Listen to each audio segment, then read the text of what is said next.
started firing, the enemy would put their head down. It was an extremely powerful weapon.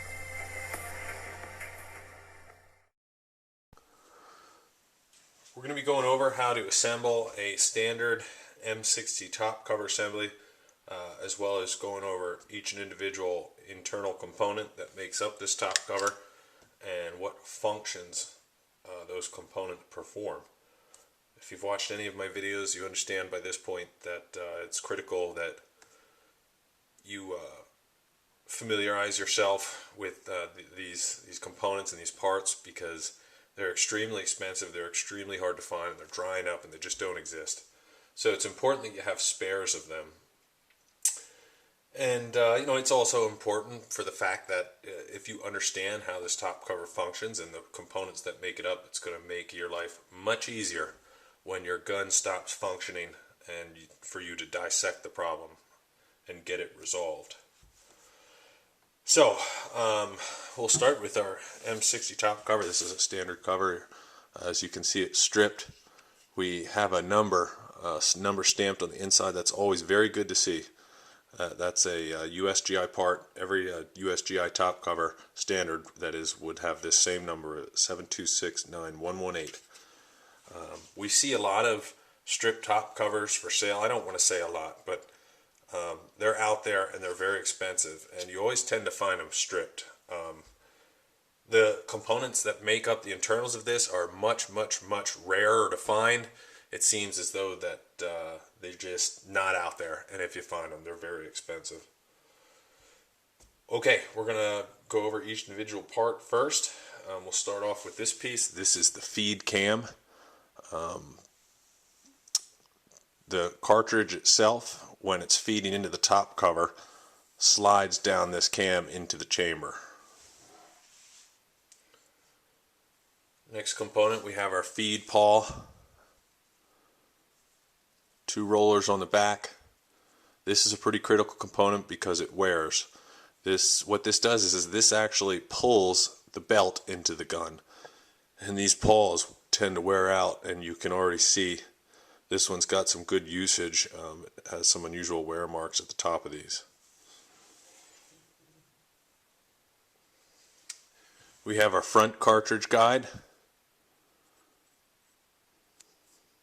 As the rounds are fed into the top cover, these cartridge guides holds them in place. We have our rear cartridge guide.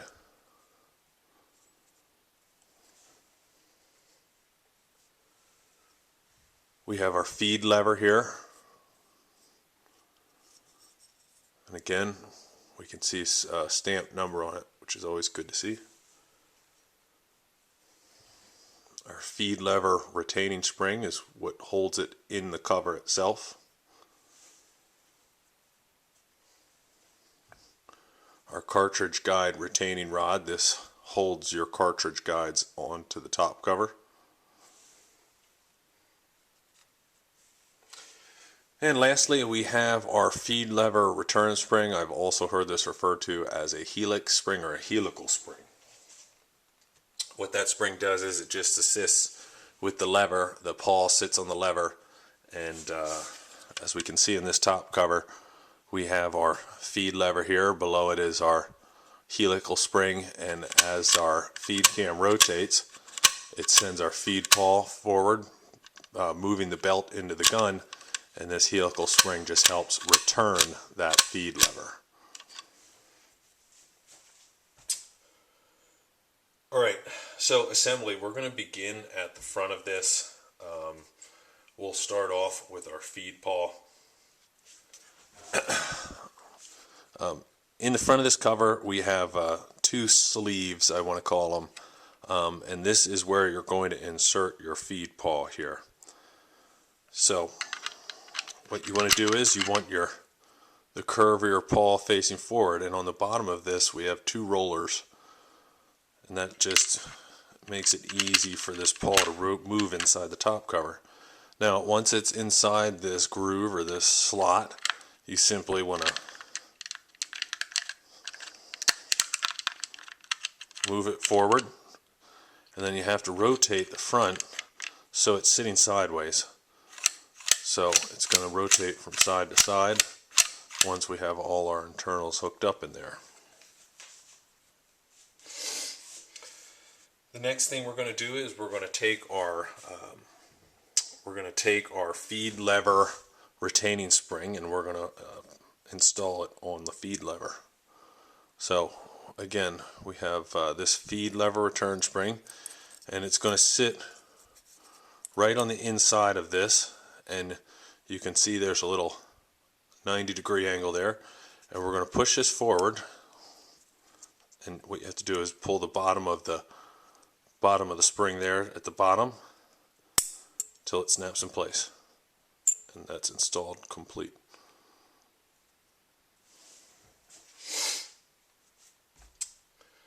Alright, once our feed lever return spring is in place, we're going to install this in the top cover itself. So let me move some of this stuff around. So I'm going to have this laid down in order to do this.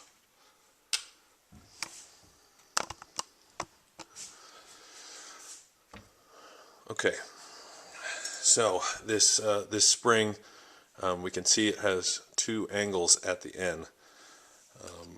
What that is it sits over this post. There's a post inside your top cover. That's what your feed lever is going to sit on.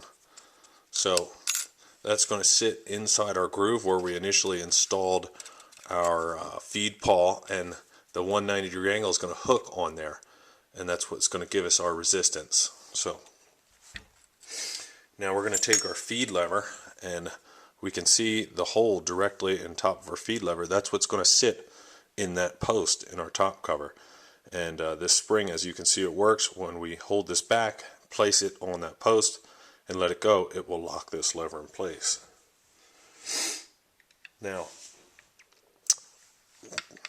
the way this is going to work is our feed pawl has a little post on it as well, and you can see that this lever is going to sit on there, and that's what's going to rotate it back and forth.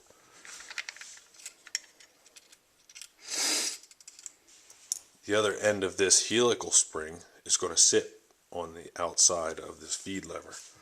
So what we're going to do is we're going to hold our helix spring, or our lever return spring, right there in place so we can keep our tension, and I have it now hooked on the edge of that groove and on the outside. My lever has been placed on the post. I just lost it there. So let's try it again. We'll take this off the post, put it in place again. Right, now again, we don't want the spring to pop out on us, so we're going to carefully move it down. Okay, and you have to work this a little bit because the spring sometimes can get in the way of the lever as you put it down there. So what problem am I running into now is the spring is too far forward. It's holding this lever up. So what I did was I just worked that until this was sitting flush on there. And you can see now my lever is locked in place. It's on my feed pawl. It's a precision fit. So now this is installed complete. Try to zoom in a little. Now we're going to install our cartridge guides. If we look in here, we can see these two posts, one for each cartridge guide, and there's a spring on there which holds tension on the rear of the cartridge guide, while the front of it gets locked in place by our rod. So we'll take our front cartridge guide here, and it's pretty self-explanatory. We put it on that post, a little pressure down, and that's going to hold the back of it in place. Same thing with our rear cartridge guide. We have this hole, we'll place it on our post, and you have to push down and slide forward, and that's going to lock that in place. Now we have to ensure that these cartridge guides are held in place on the side with our rod. So we can see there's a hole there which our rod sits in. Zoom out. Now we don't want to be banging on this too hard with a hammer. I like to use a small hammer with a fiberglass end and one with a very soft brass end so we don't mar the finish up. And what we're going to do is we're just going to tap our cartridge guide in place. Alright, so our front one's in.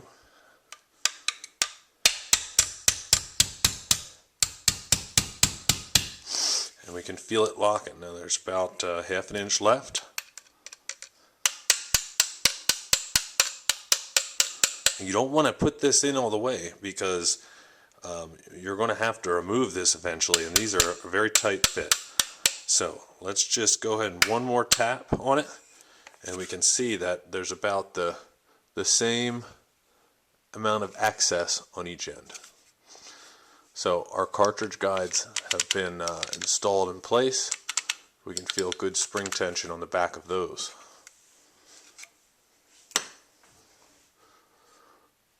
Now we need to install our feed cam, and this is the final component in order to complete our top cover. The bottom of our feed cam, we have this post with a roller on it, and that roller and this post is going to sit in the back of the feed lever. So we're going to position our feed lever where we can just simply slide it on like so, and then the back of this we have our circle that sits on the rear post, and then you can see there's a circle there inside the little oval, and what that's for is there's a retainer in there. It's spring loaded.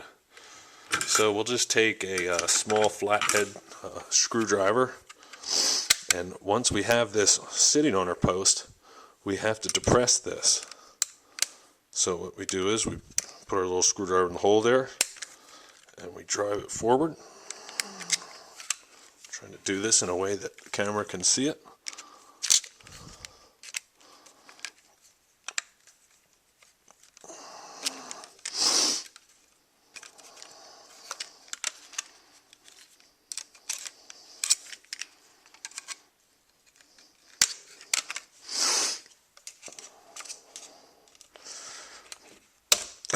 There it goes. This is very tight, the spring tension. That's a very small spring in there. So we've depressed it to the point where we got it over where it needs to be, and it's not sitting flush yet. We want that to be sitting flush in there. So do it again.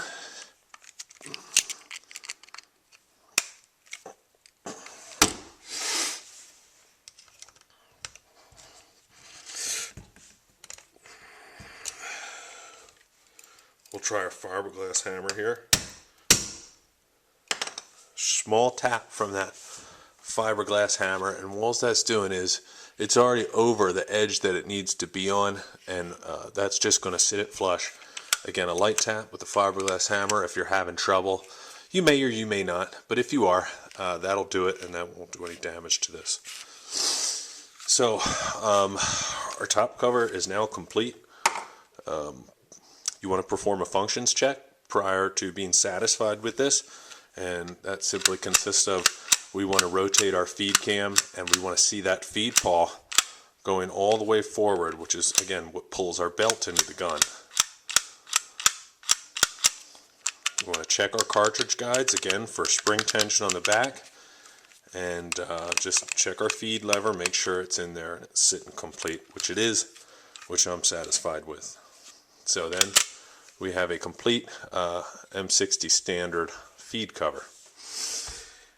As far as spares for this cover and what you want to have, let's just say you only have one feed cover. I have several of them. If you only have one, there's a couple things that you're going to want to have as spares. One being a feed pawl. This is in the wrap. I'm not going to take it out. Brand new. Again, it's critical to have a feed pawl because these feed pawls are what wear out.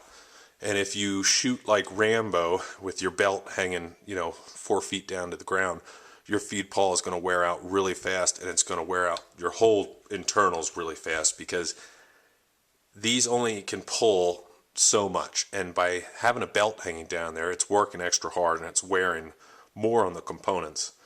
It's always recommended to use some sort of ammo carrying device, a Capco box or a London Bridge, or even one of the standard Lake City bandoliers. When you're shooting, it's going to extend the life of your top cover. I have a spare feed lever retaining spring, and to show you the difference between E3 and, well, we'll go over that in a little bit.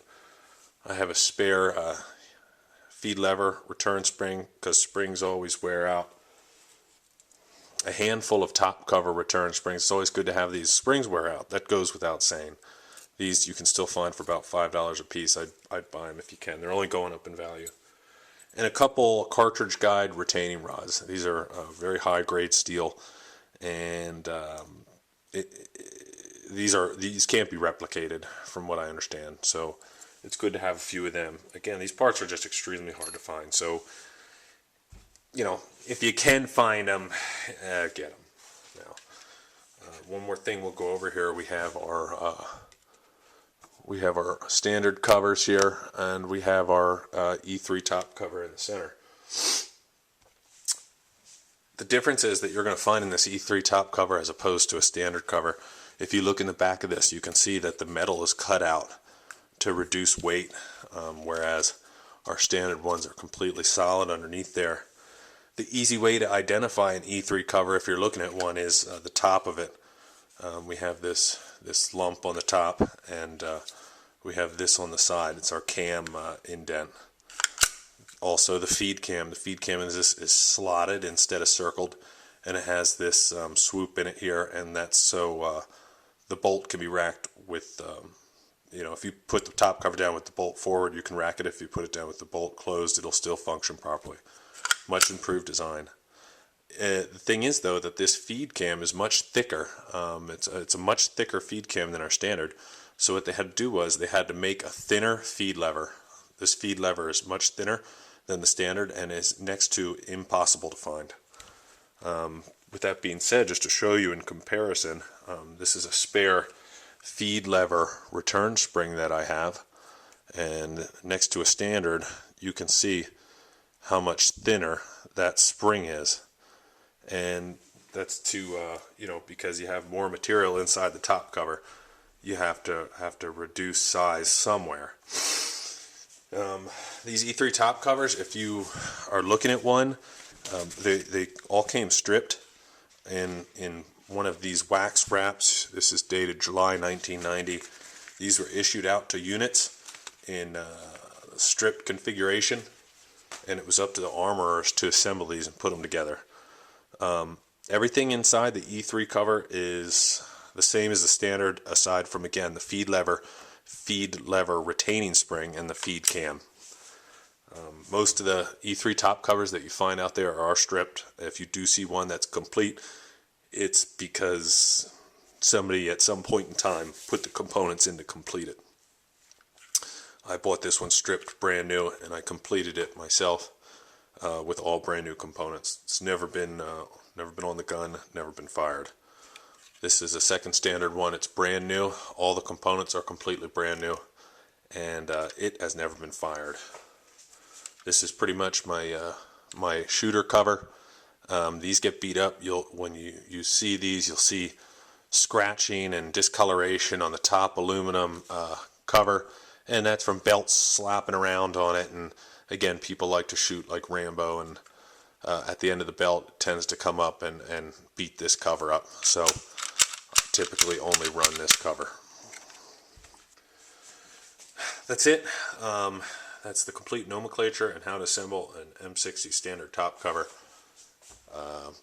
Again, if you see these components out there, you should pick them up, especially if they're at a reasonable price. Remember, they're only going up in value, and people are literally lined up out there to buy them.